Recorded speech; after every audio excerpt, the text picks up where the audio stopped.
Hello there, friends, lovers. Welcome. Thank you for joining us. Today is September 19th, and this is 5 Minutes with Robert Nasir. I am Robert Nasir. I am joined, as always, by the lovely and gracious Amy. Oh, that's me. Amy, thank you for joining me. Have you ever had one of those days when You're everything welcome. just flowed? Have you ever had one of those days when everything just went right? Yes, well, this is not one of those days, so thank you for joining us and helping me, in particular, get through what is a challenging afternoon. No, this is going to be good. Welcome, friends and lovers. It is Sunday, September 19th, 2021, the 262nd day of this, your best year yet. 103 days left, 97 days until Christmas, 42 days. 42 days. 42 days until Halloween. Yay! All Hallows Eve, and Amy's favorite holiday. Time to start decorating. Damn right. Thank you for joining us in the chat. I do see you on there. We will be counting on your chat comments today because this was not one of those days when everything went right. I do have pages and pages of notes. How well I'm going to be able to get through them, we will see how that goes. But important topics today. Well, first of all, on this date, you know, I looked through the various historical things that happened on this date. The biggest and best one was the start of underground testing of nuclear weapons in Nevada. Wow. Which, you know, was 10, 15 years after World War II and the first nuclear weapons. The testing was simply to continue the improvements in weapons. Mm-hmm. Also, on this date, Nikita Khrushchev visited California. And is this when he went to Disney World? And he was refused admittance to Disney World. They wouldn't let him in. The government said, oh, it's going to be too dangerous. You can't go to... He was angry. He was upset. In fact, the head of 20th Century Fox was essentially hosting a luncheon that he was at. Oh. And insulted Khrushchev. Made him very angry. And I love that. I love it. So on this date in history, underground nuclear testing, nuclear weapons in Nevada, mm-hmm. And on another date, but on this day in history, Khrushchev gets snubbed. See, Nikita Khrushchev and everybody else who led the Russians through the communist 80-year, 80 million people dead experiment, anything that gave them hell and anything that staved them off, including our development of nuclear weapons, is a good thing. So I will take that. Other than that, it is Cass Elliott's birthday. She did pass away in 74, but born in 1941. So dream a little dream for me. Ray Cooper's birthday, and he is still around, born 47, 73 years old. If you haven't seen Ray Cooper, look at the Concert for George. Look at any of the projects that he was involved in as percussionist. And finally, happy birthday to Nile Rogers. Oh. Famously guitarist for Chic and the famous song La Freak, but also a great songwriter in his own right, great producer of bands like Duran Duran and David Bowie, co-wrote songs like We Are Family, you know, Sister Sledge, mm-hmm. and several Diana Ross hits, you know, I'm Coming Up, and what else did he write? Upside Down. So, great producer. He is still alive, born 1952, age 69. It'd also be Talk Like a Pirate Day. I don't know how to talk like a pirate. I'm not that good at that. Can you do the talk like a pirate? Or maybe you can... matey, swab the deck. R. I can do an R. Y'all going to... No, wait. You all... No, wait. How do you say that in pirate? I don't... Anyway, you are going to go to the dead man's something. Oh, David Jones' locker. Y'all be walking the plank. Do the dead man's float. No. Again, talk like a pirate. Chat like a pirate day. Get in the chat and chat like a pirate. Darn That's right. Great. And Jim Ashley straightens me out here. It says Disneyland's in California. Disney World is in Florida. They just had the anniversary of the opening of Disney World. They've got a 50th anniversary. Oh, right. And that might be why I got them confused, but it's also possible that I just am completely mixed up. So, thank you for straightening us out in that regard. Need to do a quick refresh here, make sure I'm getting all of my comments in. So, what are we listening to this week? I'm not entirely sure. I'm still trying to catch up on all the Ocon talks I missed at Ocon. Right. Mostly because for some sessions there were two different talks. You had to pick one. but they were recorded so you could listen to the other one later. One that I did listen to in person and have been re-listening to was Gena Gorlin's talk. Psychologist Gena Gorlin gave a talk called Raising Ourselves, a Montessori-inspired self-parenting guide for all ages. And she talked about self-parenting. Whether you're 8 or 80. Whether you are, well, whatever age you are, because of course, if you're self-parenting, you're parenting yourself. And it made me think, listening to this talk, which I'm going to talk about, but it made me think about Jordan Peterson.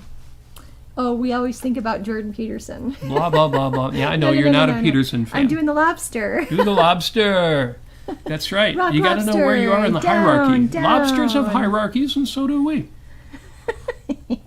Hey, he's right about one thing. We do use hierarchies. We rank, because I definitely rank Gena Gorlin and Jordan Peterson differently. But Jordan Peterson has a lot of wisdom, if you can find it somewhere, in his writing. So his rule number 2, remember he had 12 rules for life. And I'm trying to find the needle in the haystack. He recently released 12 more rules. But in his original 12 rules for life, rule number 2, treat yourself like someone you are responsible for helping. Okay. Now, Gena Gorlin is Raising Ourselves, a Montessori-inspired self-parenting guide, in Jordan Peterson's rule number 2. Treat yourself like someone you are responsible for helping. Well, that sounds good. That sounds reasonable. And I had actually... reasonable. I'd say that there is some duty ethics that he might be smuggling in with the whole responsibility idea, but... I'm not going to spend a lot of time on Jordan Peterson, but I will talk about what he smuggles in, because he smuggles in a lot more than duty. He's a pirate. He's smuggles. He's a pirate. Arr. No, See, I thought I'll go through rule number 2. I'll look at what he regards as helping you. So he's got a whole program called self-authoring. This sounds like it would be very much like what Gena Gorlin is talking about. The trouble is, I read the book previously, but I didn't really read it. I listened to it on audiobook, which I don't consider the same as reading. It's definitely not the same as reading, because when I take in an audiobook and when I take in a book on the printed page, I've learned that even though I take in an audiobook and I really pay attention, I'm really present, I'm really listening, and yet if I have to go back to a book that I only took in on audiobook, I didn't get as much out of it as I do from a printed page. We could have that argument in the chat if you like, but I say that taking in an audiobook is different than reading a book. Your mileage may vary. I have nothing against audiobooks. Different experience. So, I had already read Jordan Peterson's book, and by reading, I mean I lied. I took it in as an audiobook. When I went back and read Chapter 2, Rule number 2, treat yourself like someone you are responsible for helping, and actually read it on the printed page. Yeah, you can follow it a little better. Oh my gosh. Although well, I didn't realize... It's hard to follow. I didn't realize how much hooey was in there. So anybody who has read, or even taken in on audiobook, Jordan Peterson's 12 Rules for Life, you probably know what I'm talking about. He talks briefly about people don't take their medicine. Right, even if it's prescribed to them, and they just, They don't. But here's the thing. If you're a parent and you're responsible for your kid taking his medicine, you will make sure your kid takes his medicine. But the majority, more than 50% of people out there who are prescribed a medication never take it. A third of them never even fill the prescription, but more than half never take the medicine.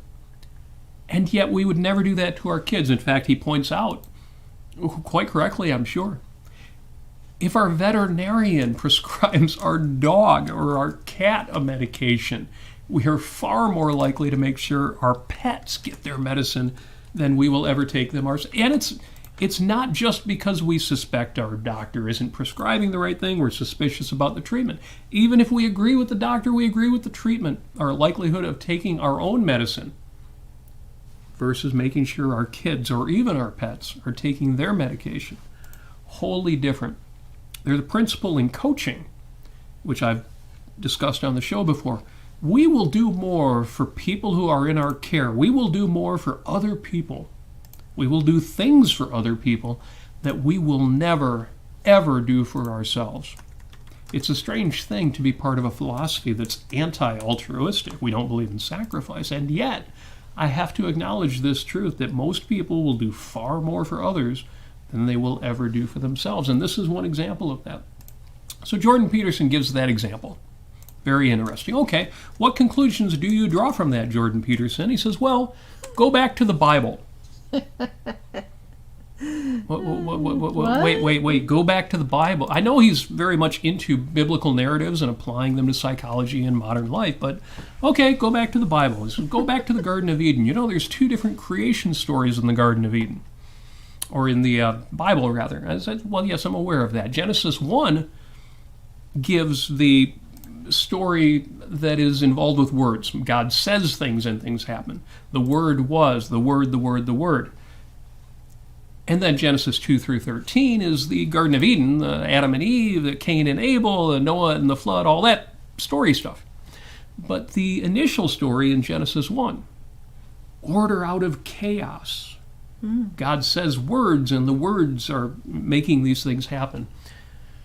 He spends a long time talking about this. Blah, blah, blah, blah, blah, blah. He gives, 8 paragraphs setting up, we won't take our own medicine, but we give it to our pets. So much. But he goes on pages and pages and pages. And then he takes that first story, from chaos comes order, and relates it to, order is the masculine, feminine is chaos. The woman is chaos. And then 20 different ways of what that means. And that's bizarre to me, because not only do I not regard women as, because women are the mother matter in the universe, and back in the biblical times, consciousness was primary, and blah, blah, blah, blah. And I'm finding ways to relate this, for example, to modern philosophy or to objectivist philosophy, but at some point you just, oh my God, Jordan. And then I'm like, you know what, dude, you're taking me for a ride, you shyster. So what I wanted to do was take rule number 2 and find the kernel of truth, find the gems, find the bits of wisdom. Yeah. And then compare and contrast them with Gena Gorlin's presentation. And I found a couple of quotes that might be worth reading. So let me do this real quick. And you may find these valuable. I did. So Peterson writes, I learned 2 very important lessons from Carl Jung, the famous Swiss psychologist, about, quote, doing unto others as you would have them do unto you, unquote, or, quote, loving your neighbor as yourself. Okay, golden rule, okay. He goes on. The first lesson was that neither of these statements has anything to do with being nice. Okay, this is one of the things Peterson's good on, because he makes the point that being nice to people isn't really nice. It's more important to be just with people. It's more important to treat people rationally than to just be nice to them. Okay, I like that. He goes on. The second was that both are equations rather than injunctions. Equations rather than injunctions. Excuse me while I sip this coffee. Are we still talking about Jordan Peterson? Peterson says, if I am someone's friend, family member, or lover, then I am morally obliged to bargain as hard on my own behalf as they are on theirs. If I fail to do so, I will end up a slave and the other person a tyrant. And what good is that? It is much better for any relationship when both partners are strong. This is interesting to me because in his own terms, he's right. Both partners should be equals. They should both be strong. But he focuses on that conflict element, the kind of win-lose of a relationship, and you got to make sure you get yours. And with that idea of what self-assertion looks like, it's small wonder that he also disagrees with Ayn Rand on the virtue of selfishness. If life is zero-sum, if conflict isn't just common but inherent in relationships, and you've got to look out for yourself or else you will lose in a relationship, then small wonder that he doesn't understand the kind of benevolence that flows from Ayn Rand and the virtue of selfishness. But again, we're looking for the kernel of truth. We're looking for the wisdom. So he goes on at the very end of the chapter. I'm not even going to give you all of the stuff in the middle that I tried to find wisdom in, and oh my God. So he says, as the great 19th century German philosopher Friedrich Nietzsche so brilliantly noted, he whose life has a why can bear almost any how. Okay, we've talked about that before. Meaning. So he goes on. You could help direct the world on its careening trajectory. A bit more toward heaven and a bit more away from hell. Having once... Careening, order, and chaos. Feminine, masculine. Now you've got to remember he's into biblical analysis, because he says, once having understood hell, researched it, so to speak, and researched hell. I assume that wasn't firsthand. Oh, he goes on. Particularly your own individual hell, that comes out of the long story he gives, you could decide against going there or creating that. So, okay, well, yes, we can decide against creating chaos. In other words, we can decide to have good intent. We can decide to produce rather than destroy. We can decide to create. We can decide to be good, not evil. We can decide to be benevolent, not malevolent. Yes. Mm-hmm. He says, you could, in fact, devote your life to this. That would give you a meaning with a capital M. That would justify your miserable existence. That would atone for your sinful nature and replace your shame and self-consciousness with the natural pride and forthright confidence of someone who has learned once again to walk with God in the garden. Misery loves company. You could begin by treating yourself as if you were someone you were responsible for helping. I see this all the time in the coaching community. This idea that there's something wrong or low with human nature. You know, original sin is too easy an expression to throw out there. But this idea that you by yourself are suffering from chaos, from disorder, and the only way to get that together is to reach out to other people, to improve society, to give to other people. So Peterson makes some good points in here, but it's almost not worth mining the diamonds in the muck. Thou dost project too much. Yeah. So, of course, I had to go back to Gena. I had to go back to Gena Gorlin. Good. Let's go back to Gena Gorlin. And Gena Gorlin doesn't shy away from the kind of challenges that Peterson points out. Mm-hmm. So, for example, she started her talk at OCON. I'm hoping they release this one publicly. In the meantime, you just have to buy the virtual session so you can listen to the whole thing. But she starts off with a quote from Ayn Rand. Mm-hmm. And it's a quote from Ayn Rand's The Comprachicos, the horror stories of modern education. And even though this was 55 years ago, it reads like it's all today. But the quote she starts out with is, the adult mind has a wider range of possibilities, a greater capacity to recover. This is from the effects of modern education. Mm-hmm. The adult mind has a wider range of possibilities, a greater capacity to recover because its volitional faculty gives it the power to control its operations. Mm-hmm. So Gena goes on. She says, we need a vision of our own individual nature and potential as a human being. We each individually need to see ourselves correctly as a being capable of achieving happiness through rational, independent work with all that implies. And just as importantly, this fact about you is worthy of reverence. Let's talk about that fact again, because we each individually need to see ourselves currently as a being capable of achieving happiness through rational, independent work, with all that implies. Yes. So yes, it's it just reminds me of that Nietzsche quote that Ayn Rand used in the Fountainhead Forward, the 25th anniversary edition. The noble soul has reverence for itself. Yes, exactly right. Hold on a second here.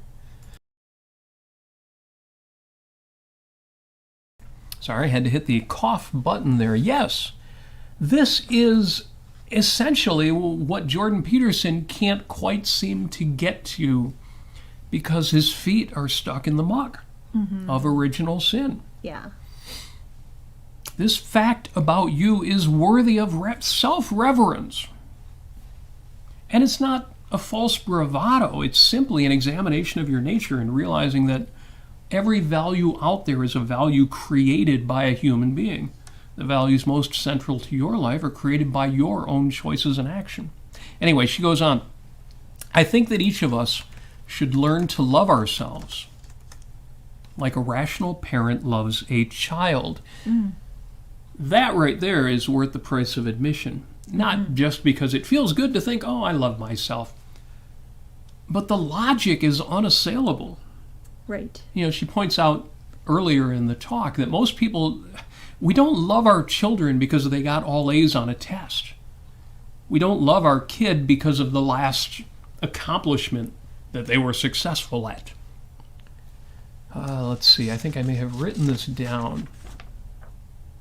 Yes, most parents don't love their child for getting straight A's one year. They love their kids for being the particular, idiosyncratic, unreplicable humans that they are and that they're growing up to be. This is not arbitrary. This is not subjectivism. Right. This is love of a human being. See, one of the challenges we run into when we talk about love is we tend to be, or we can be, a little disconnected from reality, a little over-abstract, a little intrinsicist. So people, for example, have recently been talking about, I forgot the name. There's a word for this. It's not hegemony, no, but it's very much like that. And it's the idea that you should go out and fall in love with the best person you can get. And they talk about high-value men and high-value women in the language of the game, in the language of modern dating.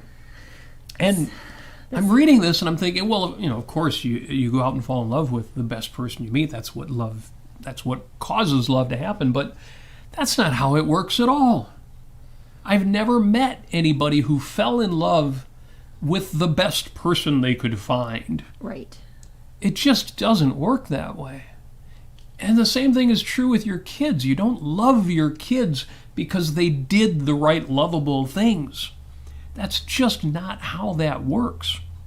But the challenge is, the problem is, we do that to ourselves. We love ourselves when we do the right things, and we loathe ourselves when we do the wrong things. Yeah, I mean, it's that, but you can't escape the emotional mechanism and the pleasure-pain mechanism when you do the wrong things. And then you know, that might translate to a lot of people, including myself, with, you know, negative self-talk and authoritarian parenting, as Gena Gorlin would say. Yes, so why do we have this discussion? Why on 5 Minutes with Robert Nasir are we talking about this? And the reason is, I think, I have found, at least in my life, that awareness is curative. In other words, if I know this failure mode, if I know this way of getting it wrong, this idea that, oh, yeah, I kind of have to hate myself a little bit when I fail. No, that's not true at all. I do need to experience the emotion of disappointment and let that do the work that emotion is designed by evolution to do. Yep. But I also need to know that that is small, that it's just one event, it's one little bit. Yeah, as I put it, it's a drop in the ocean of your life, Amy. It's a drop in the ocean, and it matters. It matters, but it's But it doesn't matter that much. And it doesn't matter at that level of self-image, self-possession, self-love. Gena Gorlin, again, says they love their kids for being the particular idiosyncratic, unreplicable humans that they are and that they're growing up to be. She goes on, it's natural for us to take a rationally selfish perspective on behalf of our kids. I thought that was a great formulation because it took me a minute to figure out what she was saying. It's natural for us to take a rationally selfish perspective on behalf of our kids. Mm-hmm. We are willing in regard to our children to say, you should be selfish. You should be self-concerned. You should be concerned about your own self-development. You should value yourself. You should care about yourself. You should love yourself. You should nurture yourself. But she goes on, whereas it can, ironically, take a lot more work and be a lot less native for us to take that same perspective on ourselves. I think by native she means just natural or our default. It doesn't come naturally. Whereas it can ironically take a lot more work and be a lot less native for us to take that same perspective on ourselves, to take that rationally selfish perspective on behalf of ourselves. Mm-hmm. So my takeaway from all of this comparing Jordan Peterson and Gena Gorlin and a lot of the lessons that I've taken, again, from the life coaching community and self-help community, is you got to be aware of this stuff. You got to know, oh yeah, when I judge myself, I'm looking big picture. But when I'm judging what I did, when I'm judging my success or failure on this particular thing, I'm judging something very specific, and I'm giving myself feedback, and I'm pushing myself forward. I'm working toward larger goals, but that ain't me. I would never take the one course that my daughter took in school and she failed at and say, that says something really important about my daughter. And yet, if I come out of a failure like that on my own, I could feel like, wow, that really says something about me, and maybe in the future it's going to be hard too, and maybe I'm just not really up for it. And it's so easy to do that to ourselves. And I think listening to Gena's talk, hopefully having this kind of conversation on a Sunday afternoon, can help us be aware of that failure mode. Because again, this is one of those cases where, at least for me, awareness is curative. Yes. Knowing that that's a mistake that I could make helps me not make that mistake of judging myself broadly on one particular thing. Yeah, whenever, if you find, help psychologically or however, self-help books, however, they always say the first step is to identify the problem. Yes. So that self-awareness is curative. And absolutely. The problem's not the guy in the mirror. There are a lot of contexts where I've told you before, it's the guy in the mirror who's the issue. This is not one of those. Not in the sense of this says something big about me. Even recurring failures can be not something about you. They can simply be habits, or they can simply be patterns. We had a talk last night at a very interesting dinner with good friends of ours. Mm-hmm. And we talked about the kind of scope, the kind of range that you can understand your own behaviors, your own history, your own course of action. And it fits within the epistemological range of, you are here. You're here now. You're perceiving what you're perceiving right now. These sensations come to you and you integrate them into percepts.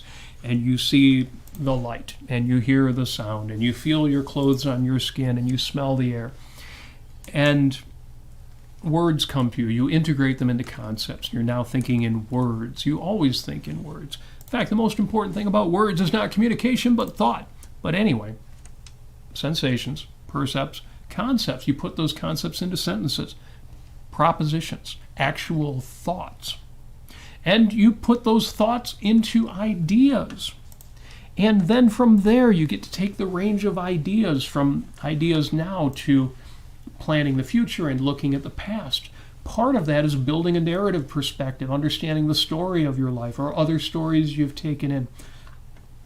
It runs the gamut again from the range of the moment to the range of a lifetime. And knowing where something you do or something that happens to you fits within that range, that's power.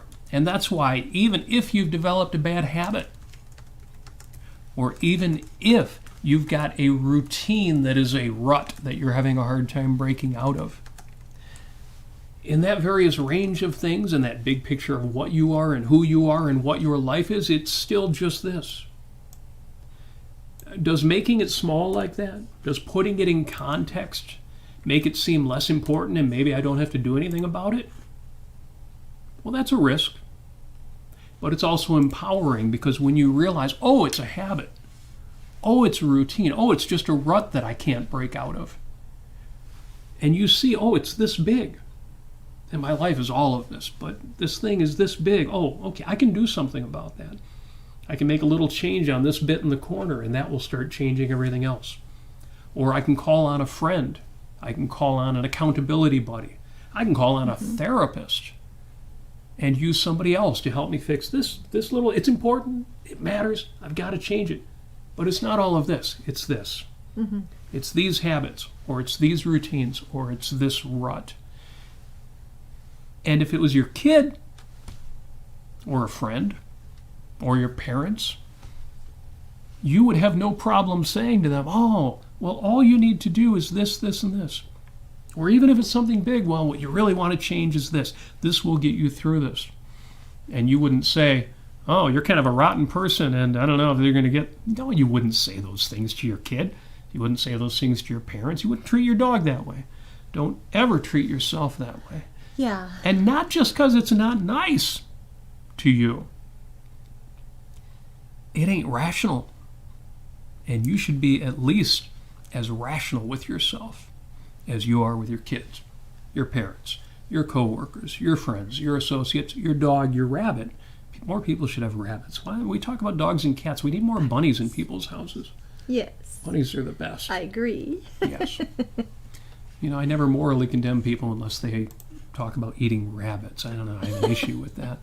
Sorry, that came up at dinner last night. I shouldn't have even brought it up. Oh my gosh, Rozzy gave me the word hypergamy. I can't even pronounce it. Hypergamy. Hypergamy. It looks like hypergamy, but it's probably pronounced hypergamy. Thank you for that, Rozzy. It's really hyper. and again, some of you will already know what this is. Hopefully you don't, and you have to look it up. But if you look it up, you will find there are people who take this seriously. There's an objectivist out there with a whole podcast giving dating and romance advice, but who believes in this stuff?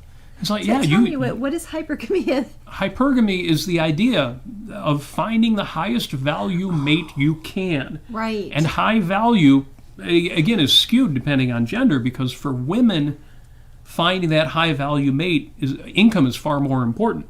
For men, all they care about is beauty. How hot are you? How sexy are you? People believe this stuff, and I understand it. It's actually, so there's that kernel of truth that, yes, men do tend to focus on looks a little more than women, but do a Google search for hot guys. Believe me, women want to see hot guys.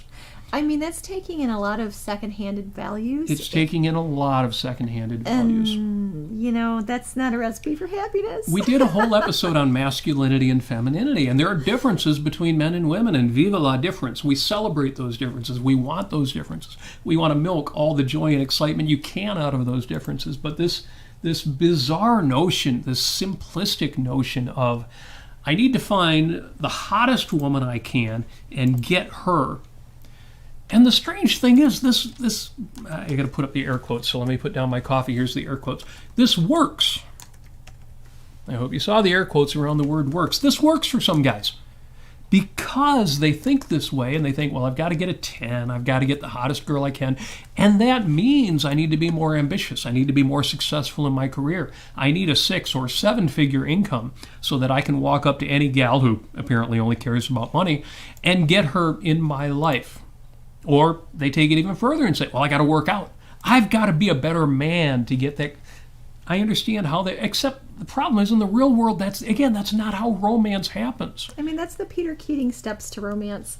Oh, I've got to get Deming Franca in my life. She's like the most sought after woman. Everybody wants to date her, and on top of that, she's the daughter of my boss, and it'll get in good with that, and give me the partnership for the company, and blah blah blah. It's like, oh no. If you've known any successful couples, if you've seen any success stories in romance, I would be very surprised if you knew any that came out of this approach to romance. But it can happen. And why can it happen?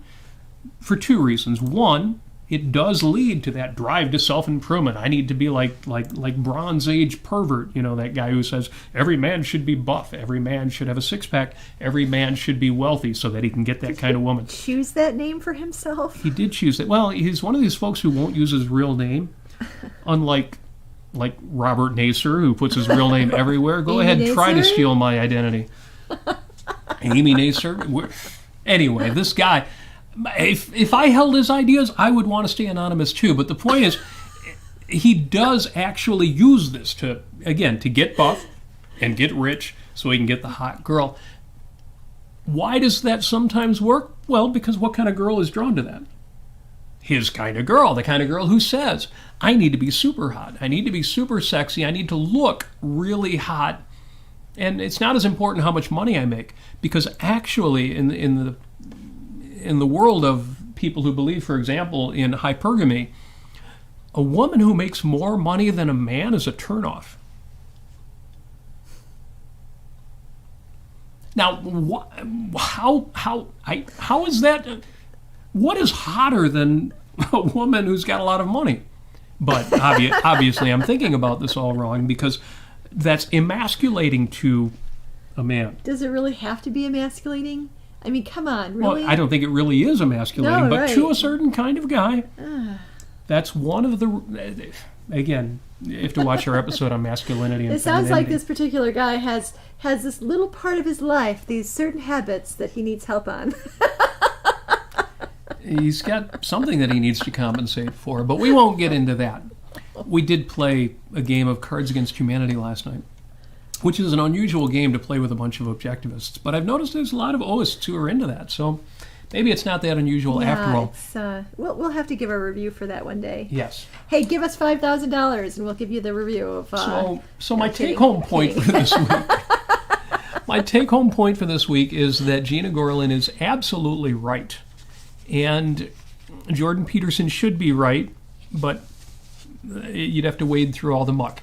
But he's right. He has a whole program called Self-Authoring in which you design your life, and I'm absolutely in favor of that. We talked about it before. We'll talk about it again. But Gena Gorlin's point that we need a vision of our own individual nature and potential as a human being, and just as importantly, this fact about you, that you are capable of rational, independent work, of achieving your values. This fact about you, as she says, is worthy of reverence. Yes. As she says, I think that each of us should learn to love ourselves like a rational parent loves a child.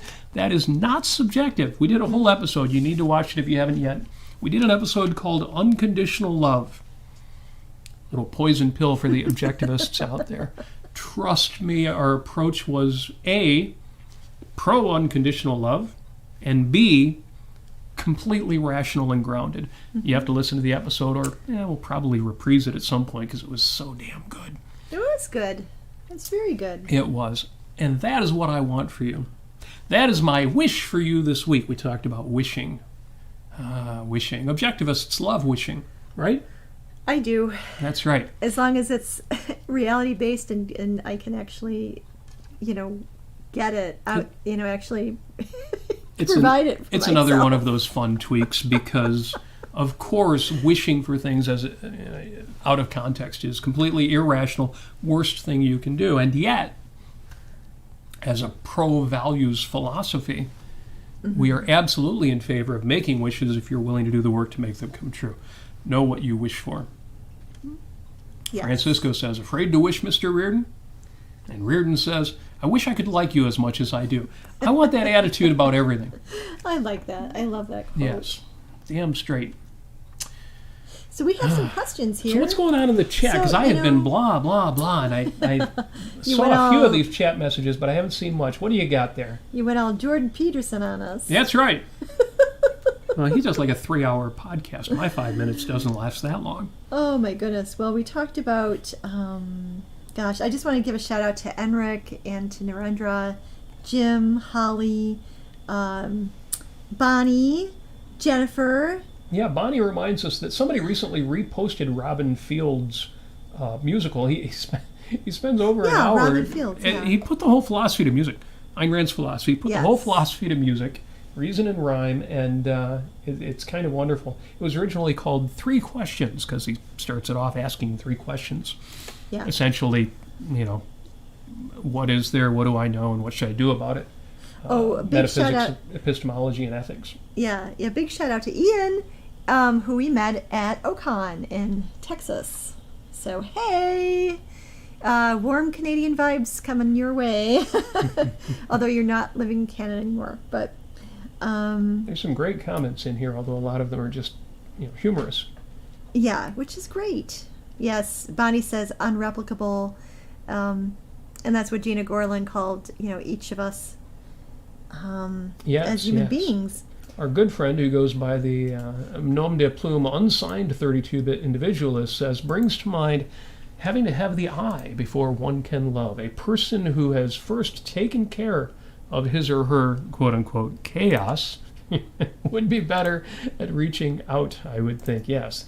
And again, if you can pick through Jordan Peterson's narratives, there are kernels of truth and gems of wisdom in there. So I'm not as quick to give Jordan Peterson a hard time as Mrs. Nasir is. But it is an awful lot of wading through to get to it. I know. I find, I have a very good radar for BS. So, which makes it hard to cut through it. So I really need to kind of modulate that, because then I'm not actually reading things like that. So I need to start actually reading things and getting the kernels of truth out of it and being a little bit more patient. But man, is it hard. It is. That was funny. I tried reading 12 Rules for Life out loud with Amy as we were driving. We had a long drive. You did, but you had to skip a little bit. I had to skip a little bit. Yeah. Anyway, I guess if I'm reading it out loud, it's more like you're taking it in an audiobook. In a way. But I like how you read. I really do. Well, I would rather hear your voice instead of Jordan Peterson's voice. For sure. I like that. I'm good with that. And there's good stuff in the chat, but a lot of this I could do a whole episode about. Yes. Yeah, about, breaking things down into manageable units that, Jim says, it's this big. I like that, yeah. So it is. Man, life is so large, and life is vast. You are everything. Your whole life, your whole existence, your whole impact on other people and the things around you is so vast. Yeah. I mean, you've heard me say on the show before, and I'm not done. You are bigger than anything that will ever happen to you. And that sounds cliche, but it's an understatement. You are massive. I was listening to my heartbeat the other day. It's amazing that my heart has been beating for over 50 years. Wow. And it's not done yet. I know. It's probably going to go on another 10, 20, 30 years. What my heart has lived through. It's amazing, isn't it? What it's lived through is all that crap that people get so bogged down on. And real stuff, too. Real failures and disappointments and heartbreak and all that stuff. But I am so much bigger than any of that. And so are you. And again, that's one of the points that I get. If you get a chance, sign up for the virtual Ocon. You can watch that lecture. If not, sometimes, not all of them, but a few of the lectures always get released after a month, and then a few after 3 months. Maybe hers will be included in the ones that they make publicly available. Yeah. If not, similar wisdom and some of the same ideas are available in other talks she's already given. Yes. And links to those are in the show notes for this episode, which I will post within 10 minutes after the end of the episode. 2 very good talks by Gena Gorlin that I've already put the links to in the notes. You can give those a listen to as well. And I want to give a special shout out to those on YouTube. All right, getting our YouTube numbers up. Yeah, if you give us a like on YouTube, that would be really cool. Please give us a like. And, we've really got to start working that YouTube algorithm, get those numbers up.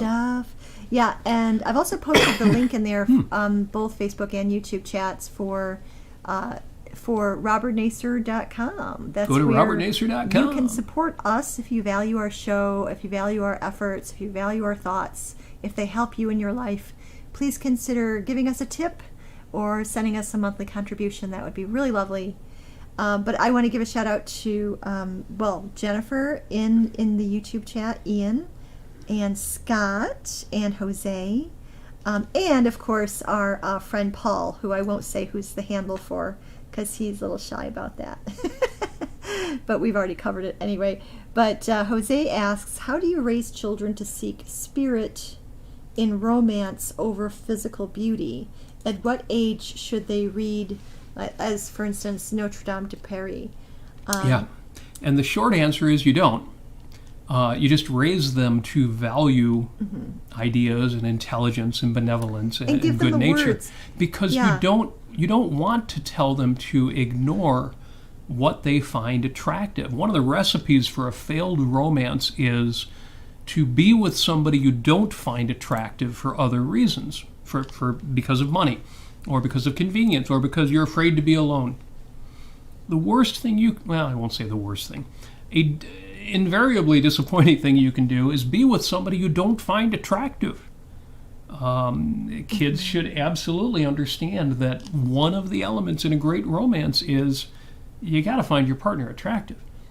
Now, how do you get them to not rate that as the most important thing? Just raise them to have values. Raise them to care about ideas. Raise them to care about themselves. Just their own relationship with friends and family. And even how to judge themselves, evaluate their own character. My mom would say to me, luckily I had my mom was like this, thankfully. She was not an intellectual by any means, but she did tell me, Amy, you're a unique individual, and you are a very sincere person. And so she would give me all of these, all these words that would describe my character traits.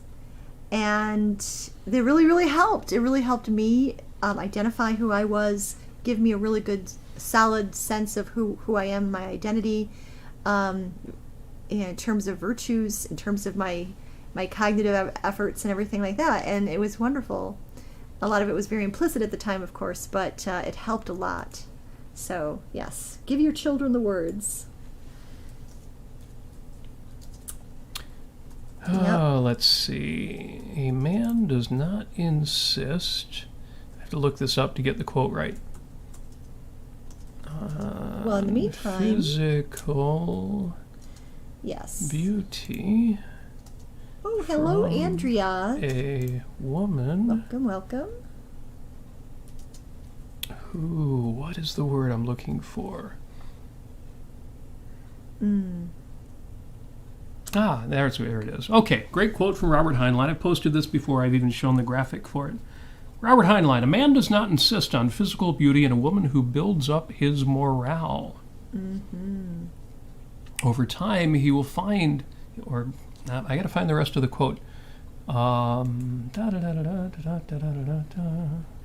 Yeah, that's really a great... It is, and I've seen this in action time and time again, that the more you love somebody, the sexier you find.